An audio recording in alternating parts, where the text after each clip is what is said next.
Turning to Europe now, it's election day in Germany tomorrow.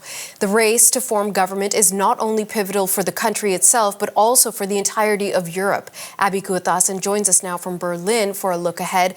Abby, let's talk about how the race is shaping up, but also the significance of this particular election.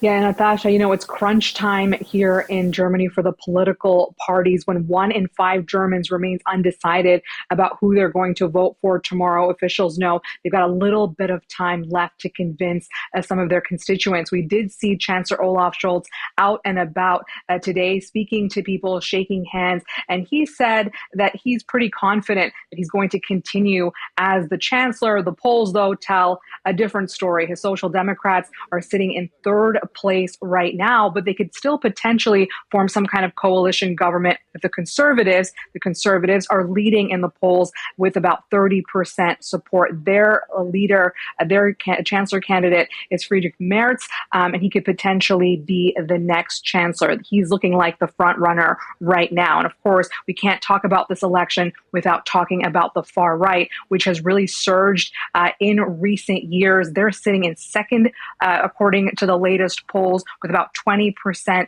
support, most of that coming from eastern parts of the country. And we have seen Merz's Conservatives shift a little bit to the right, talking more about migration and irregular migration in recent weeks, looking to siphon off some of those AfD voters. I had a chat with an analyst here in Berlin, Tu Nguyen, about the rise of the far right and some of the concerns that people have here. Here's a little bit of what she had to say. There's quite some concern, and there's especially the concern of the rise of right-wing populist parties, not just in Germany, but across Europe, and now also in the United States. At this moment in time, it is more of a disconcerting feeling that Elon Musk and now also the US Vice President are trying to support the AfD. Now, even if the AfD finishes in second, it doesn't necessarily mean that they'll end up in the governing coalition, because all the major democratic parties in this country have said they will not work with the AfD. This is a party that's under investigation here by the Domestic Intelligence Service. And so, again, all the parties saying they're not going to work with them. And still, though, they might have a large number of seats in parliament because of the success they're going to have potentially tomorrow. So they could still play a disruptive role in parliament, many are arguing, Natasha. CBC's Abby Kuathasan in Berlin. Thank you, Abby. The far-right Alternative for Germany party has seen a surge of support driven by concerns about immigration and a stagnant economy. It also has powerful friends in Elon Musk and U.S. Vice President J.D. Vance, who have both weighed into this election. So how could this all play out in tomorrow's vote? For more on this, I'm now joined by Uli Bruckner. He is a professor of European Studies at Stanford University in Berlin. Thank you so much for taking the time to talk to us this morning. Good morning, Marianne. Thanks for having me. Let's talk about the possibility of a strong showing from the Alternative for Germany party, also known as AfD. What would that mean for the country and also the future of Europe? Well, this is the country where neo-Nazi ideology and the Holocaust happened. So when we look around in Western countries, it's no surprise that there are new parties or there is an old party system that is collapsing. We have Meloni of a post-fascist government in Italy. We have forecasts that Le Pen might be the first in the upcoming presidential elections in France. We have UKIP leading in the United Kingdom. That all sounds as if there's a general trend, but Germany is Germany, and therefore the world has all the reasons to look more closely what's happening here with neo-fascists. In Germany, as you touched on, there has been a commitment post-Holocaust not to support or work with any far-right party. That's the so-called firewall against the far right. So how confident are you that that will hold after Sunday's vote, especially if the AfD performs well?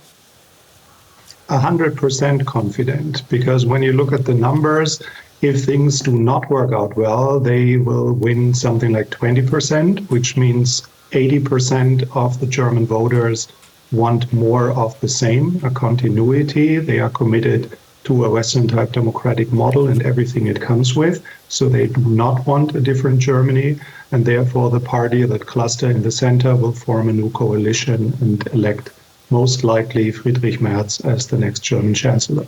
So even if the AfD doesn't gain power, what does that tell you about what's happening within the country?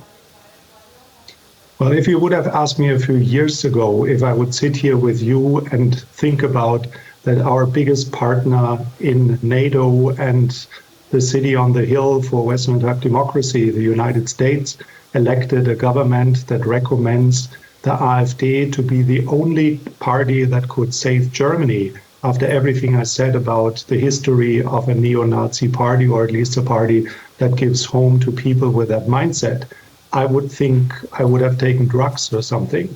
Now, this is the new reality, and we are in times in which the commitment to NATO and collective security is questioned.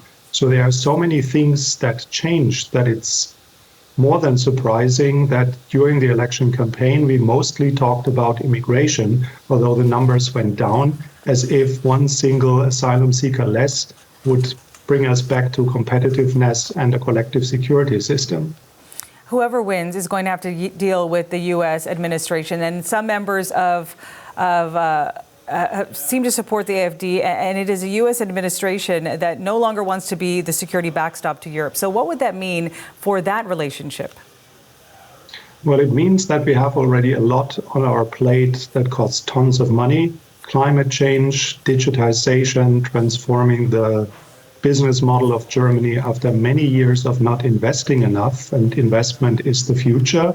And now on top of it, we have the highest risk for a war that spreads out in Europe, because if Putin feels like he can get away with violating international law and attacking a neighboring country, he might show more appetite to do this in EU and NATO members. And we have a collective security system, which means that we have to invest a lot in defense, and that comes at times when budget constraints are very tight.